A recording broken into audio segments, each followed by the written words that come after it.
Je ne sais pas si je vais conclure, mais...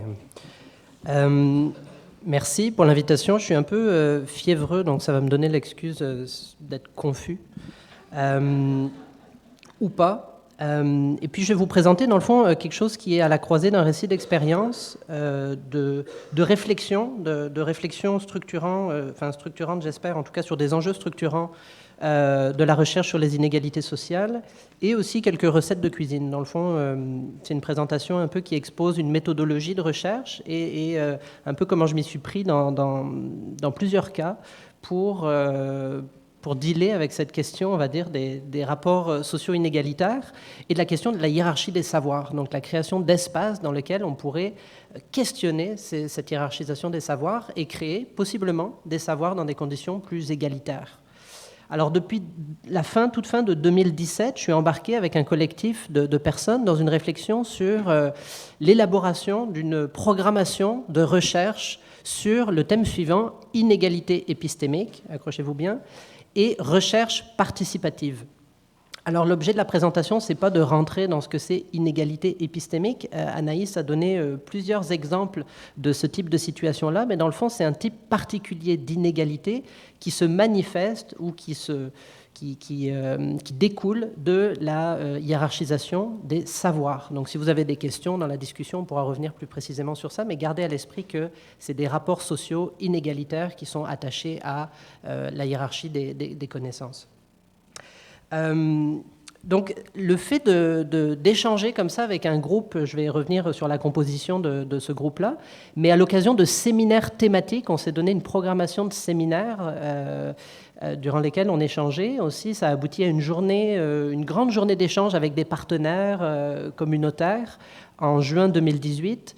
Et aussi un jalon important de la réflexion, ça a été un séminaire international sur les inégalités épistémiques qui a été organisé à Namur le mois passé, en février.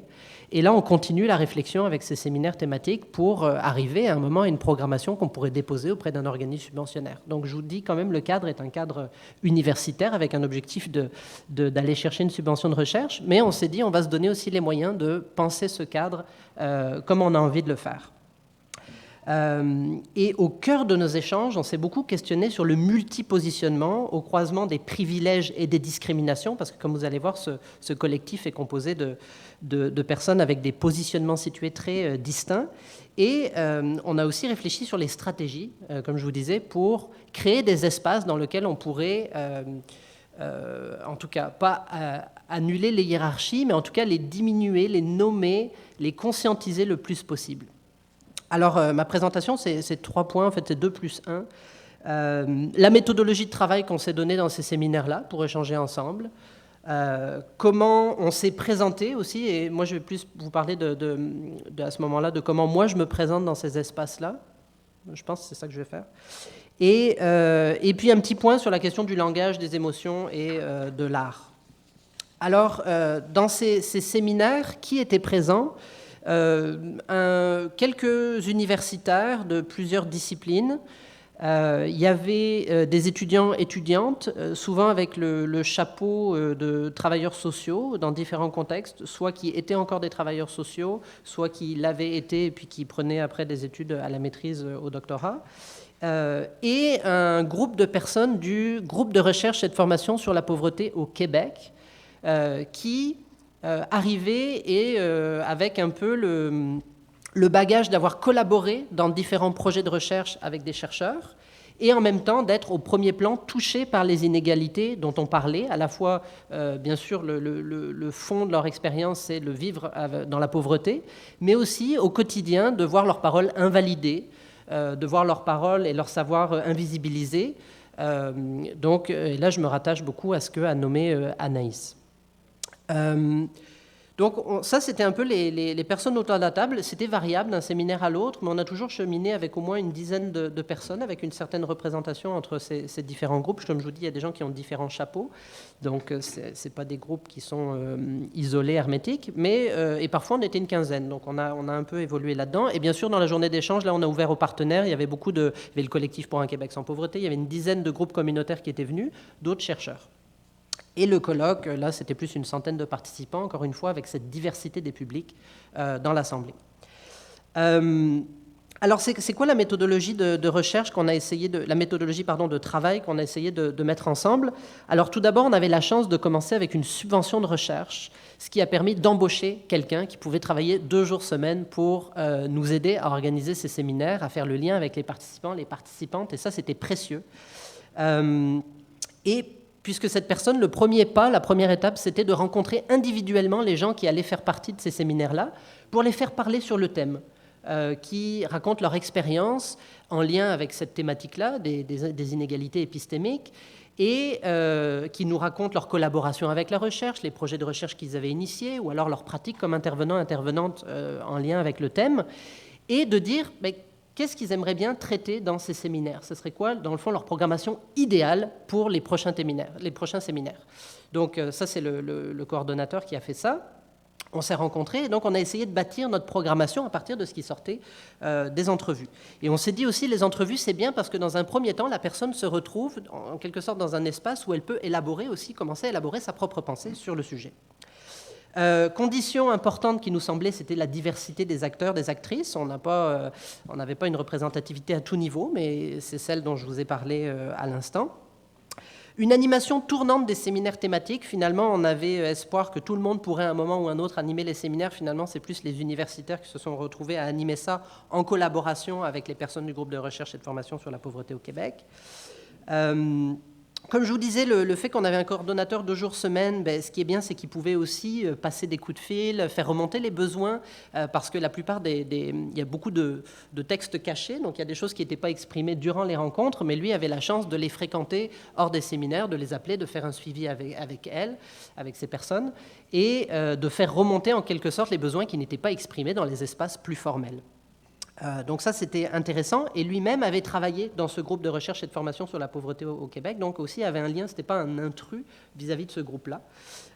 C'était une personne qui était dans des rapports de confiance. Fréquentation hors séminaire dans des temps informels. On est allé prendre des verres en faisant attention au lieu, en faisant attention que les personnes pouvaient se payer, c'était abordable, ou sinon on s'engageait à inviter les personnes pour ne pas les mettre mal à l'aise. Animation participative, on a essayé de se mettre d'accord un peu sur les règles d'animation, en quelque sorte avec une petite charte.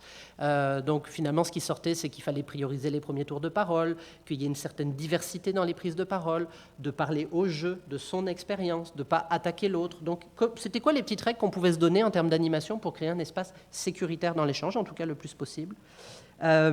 Aussi, on a partagé nos valeurs. Pourquoi une des premières questions, c'était « Ok, mais pourquoi, Baptiste, tu t'intéresses à ce thème-là? Pourquoi tu nous as invités? Qu'est-ce que tu veux faire avec nous? C'est quoi tes objectifs? Il y a la subvention, mais au-delà de ça, humainement, qu'est-ce que tu veux faire avec nous ?» Et donc, il y avait partagé ça, un peu notre positionnement politique vis-à-vis de ce thème.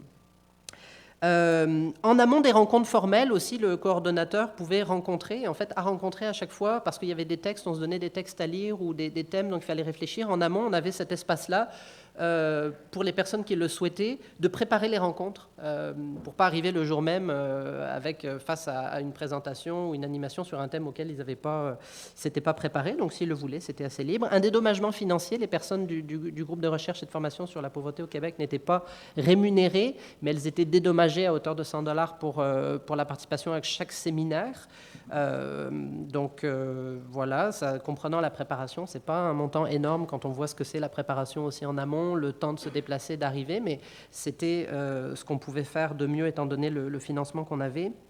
Et on a essayé des comptes rendus collectif, finalement, ça n'a pas vraiment marché. On s'est retrouvés, moi et le coordonnateur, souvent, même si c'était un Google Doc, il y a eu des commentaires, on a essayé de l'enrichir, mais on s'est souvent retrouvés à faire la rédaction. Donc, effectivement, c'est lié au fait que c'était aussi notre projet, et puis ce que je vous dis, c'est traverser de contradictions. J'ouvre un espace, mais c'est moi qui l'ouvre, j'invite des gens, mais je tirais quand même les ficelles de ça, donc je prétends pas du tout, je veux bien vous montrer qu'il y a une grande ambiguïté dans l'espace qu'on a ouvert. Alors, deuxième point, comment se présenter, jusqu'où aller dans la présentation de soi et de son point de vue situé. Dans mon cas, comment me nommer les privilèges dont je bénéficie comme chercheur appartenant à un ensemble de groupes majoritaires. Pour moi, c'est une question importante. Et là, je vous emmène à Namur, au colloque dont je vous parlais sur les inégalités épistémiques, avec un public mixte, une centaine de personnes, la journée, enfin, c'est 2 jours de réflexion autour de table. Et le colloque commence, et moi je souhaitais tout de suite mettre la parole dans la salle, que les gens se présentent deux à deux, en lien avec le thème. Donc on a laissé les gens se présenter 2 à 2. Et puis ensuite on ouvrait la parole, on passait le micro, et les gens se nommaient brièvement, et puis nommaient un mot qui sonnait un écho, une cloche par rapport au thème de la journée. Et après, dans les rencontres informelles avec des membres de groupes communautaires et des intervenants, ils m'ont dit oh, « c'était stressant, là, j'avais une pression à dire le bon mot, le mot intelligent, je sentais que ce que j'allais dire, ça allait pas être intelligent. Aussi, ça a d'emblée placé des rapports d'autorité. Il y en a qui se plaçaient comme universitaires, tandis que moi, je suis membre d'un organisme communautaire. Donc j'ai vécu ça comme assez violent parce que finalement, je me sentais que je disais je suis rien par rapport à quelqu'un qui est beaucoup. Donc, je dis anecdote, mais vous savez comme moi que ce n'est pas une anecdote, c'est très révélateur des dynamiques en place. En fait, dans le fond, quand on travaille ensemble, ça commence par la présentation de soi, et si cette présentation de soi campe d'emblée des rapports qui sont de survalorisation de certains et de dévalorisation de certaines personnes, on est déjà mal embarqué. D'autant plus, petite anecdote, on avait utilisé une plateforme pour les soumissions, donc tout le monde pouvait soumettre, mais c'était une plateforme universitaire quand même, et donc le Google Form qu'on utilisait, qui était pré-rempli, demandait une affiliation universitaire, mais on n'était pas obligé de remplir cette case-là.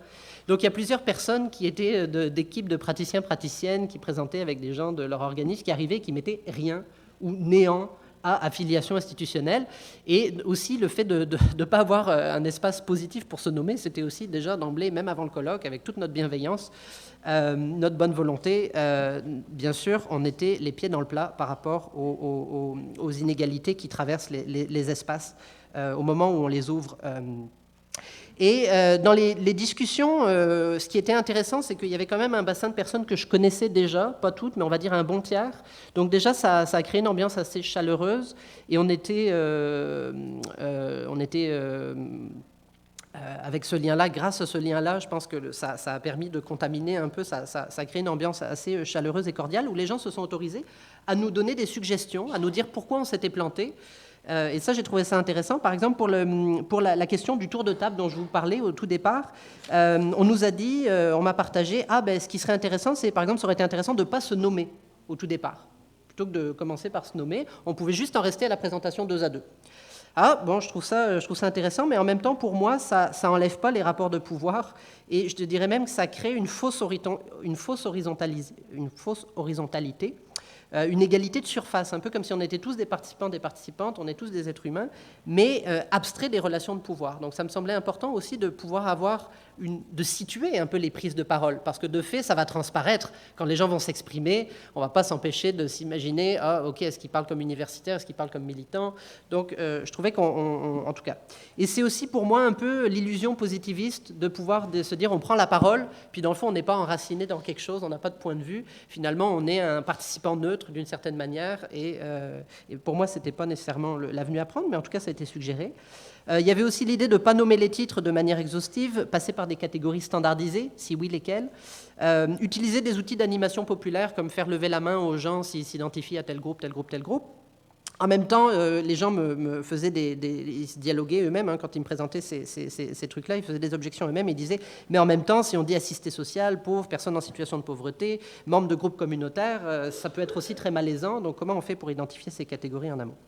Donc pour ma part, je pense que c'est important d'y aller avec un jeu, d'avoir un moment de se présenter dans des espaces, que ce soit des séminaires ou des colloques, surtout quand on passe 2 jours ensemble, de se présenter avec un jeu devant tout le monde. La question, c'est quel jeu ? Alors, il y a 2 écueils pour moi. Il y a le jeu égotique, nombriliste de l'accumulation des titres et des CV, comme on voit parfois dans des tours de table avec des universitaires, méchant travers. Et il y a aussi le parcours de vie, aussi, des gens qui vont dire « ah mais moi j'ai déroulé un parcours de vie et parfois... effectivement, on peut aussi tomber dans cette longue accumulation et pas nécessairement en lien avec le thème non plus. Et le deuxième c'est finalement le jeu coupable d'être ce qu'on est. Alors ça, c'est arrivé à plusieurs reprises dans ce colloque-là, qui portait sur les inégalités épistémiques, sur la déconstruction de la hiérarchisation des connaissances, sur l'importance des savoirs expérientiels. Il y a des universitaires dans le tour de table qui ont dit « moi, je suis un universitaire déconnecté du terrain, parce que je ne connais pas ça. Ou je suis une chercheuse, excusez-moi de l'être. » Donc, avec une espèce de malaise, et puis là, on n'était pas non plus dans une présentation qui était... qui, pour moi, encore une fois, dans la culpabilité, au contraire, il faudrait célébrer cette diversité de regards, de compétences, et plutôt le faire émerger. Un des enjeux, c'est, quand on fait émerger la différence, c'est qu'est-ce qui est une différence qui est relative ou liée à une hiérarchie, et qu'est-ce qui est une différence qui est simplement une différence, qui n'est pas connotée et qui nous permet d'échanger. Par exemple, le fait que finalement les universitaires n'avaient pas à s'excuser d'être des universitaires, ils ont une formation qui leur permet de lire, d'écrire, d'apporter des éléments à la discussion, et donc ça c'est important, c'est une compétence en soi, mais inévitablement cette compétence sociale est très valorisée par rapport à être un menuisier, par exemple.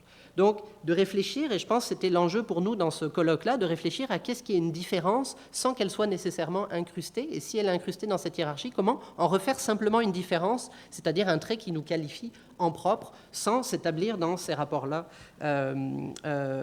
hiérarchiques, ou en tout cas en les mettant sur la table de manière telle qu'ils ne nous empêchent pas de dialoguer ensemble. Alors, deux possibilités à ce moment-là, deux pistes en propre, ce serait la question du jeu méthodologique. Donc le jeu méthodologique, c'est la présentation de soi, tout en ayant conscience que la place qu'on occupe dans la société, l'appartenance au groupe majoritaire dans mon cas, donc le fait d'être blanc, de classe d'origine sociale X ou Y, d'appartenir à un milieu socio-économique favorisé de par mon travail comme chercheur, d'être né dans un pays du Nord global. Donc il y a tout un ensemble d'appartenances et de savoir quelle carte jouer dans quel espace aussi. Parce que ça, c'est important, il n'y a pas nécessairement besoin de toutes les nommer à chaque fois dans tous les espaces, c'est de savoir laquelle est pertinente, laquelle va colorer dans l'espace où je suis les discussions avec les autres. Donc ça, c'est important. Je pense que des fois, on ne le sait pas a priori. Des fois, on se plante. Des fois, on nomme quelque chose et finalement, c'est quelque chose d'autre qu'on aurait dû nommer. Et finalement, c'est ça l'intérêt, c'est qu'on ne le sait pas nécessairement a priori. Et c'est dans l'intersubjectivité qu'on va prendre conscience des points aveugles qui sont liés à notre positionnement situé. Et la prochaine fois, on va mieux s'y prendre. Ou alors, si c'est avec les mêmes personnes, eh bien, on aura déjà cette familiarité. Donc, ça sera déjà peut-être un pas en avant. Alors, à travers le jeu méthodologique, c'est de nommer sa subjectivité pour que, finalement, elle, en quelque sorte, qu'il se produise dans l'interaction avec les autres une espèce d'objectivation de sa position. Alors, voilà. Corrélativement, il y a le jeu méthodologique, donc c'est expliciter son positionnement situé et comment ça colore notre rapport à l'autre et notre rapport à l'objet qu'on travaille comme chercheur ou comme praticien, peu importe. Et il y a le jeu politique, c'est le jeu dont je vous parlais, c'est le jeu de notre engagement vis-à-vis de l'objet, de notre engagement comme citoyen. Et dans ce colloque-là, on avait la chance, dans les séminaires aussi dont je vous parlais, on avait la chance parce qu'on a tout de suite été interpellés, ou alors on l'a fait d'emblée, de se situer comme étant avant tout des citoyens. Et donc, effectivement, moi, je parlais pour ma part, je disais, mais je suis un militant pour la justice sociale, je suis inscrit dans des groupes altermondialistes, et donc, effectivement, ce n'est pas simplement un objet d'étude, mais en même temps, c'est ma carrière. Donc, de pouvoir essayer de faire dialoguer mes différents chapeaux d'une manière, on va dire, pas la plus transparente possible, mais en tout cas, de manière assez transparente. Autre exemple, que je travaille avec des groupes, je fais de la recherche, on va dire, participative. Je suis invité dans un groupe alternatif en santé mentale et puis je veux faire de la recherche avec eux. Là, c'est ni un exemple lié au séminaire et au colloque, mais finalement, ils me demandent d'aller expliquer mes motivations. Pourquoi tu veux faire de la recherche dans une ressource alternative en santé mentale? Tu ne t'affiches pas comme une personne avec des problèmes de santé mentale. Pourquoi tu viens regarder un groupe par et pour? Puis là, ils me passent au cash, réunion du conseil d'administration pour savoir s'ils vont travailler avec moi. Et donc là, il me demande de positionner non seulement mon jeu méthodologique, mais il me demande de positionner mon jeu politique. Et c'est tout à fait légitime à faire. Voilà. Dernier point, un point assez court.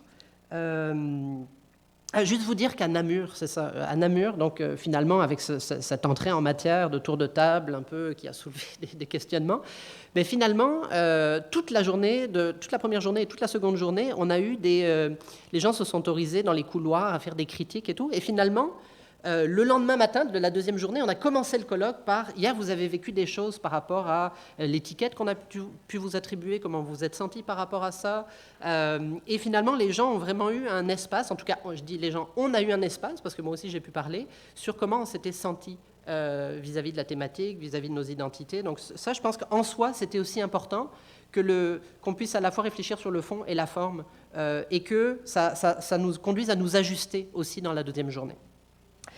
Donc dernier point, je disais, 2 minutes sur la question du choix du langage et de la place des émotions. Autre anecdote namuroise, namurienne. Oui, la question du langage. Premier panel de la journée sur genre, inégalité épistémique et milieu de travail. On voulait qu'il y ait des universitaires qui interviennent et des personnes, des praticiens, des praticiennes, sauf que finalement, on s'est retrouvé, moi je me suis retrouvé à contacter 6-7 femmes de milieux communautaires associatifs. Chaque fois, non, je ne viendrai pas, alors que les hommes, sur un sujet qui connaissent de manière plus lointaine, acceptaient tout de suite, ça, on le voyait dans d'autres panels, mais ça c'est très lié à la thématique, on ne rentrera pas là-dedans aujourd'hui.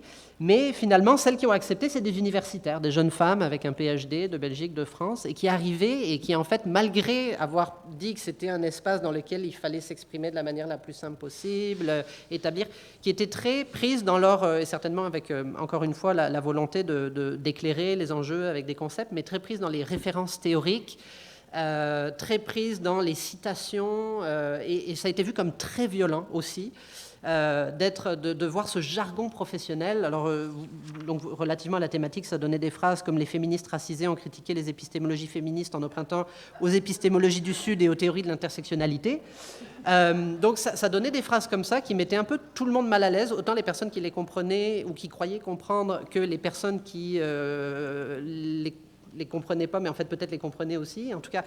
Donc, c'était un peu malaisant pour tout le monde. Et là, je me suis dit, mais c'est intéressant parce que finalement...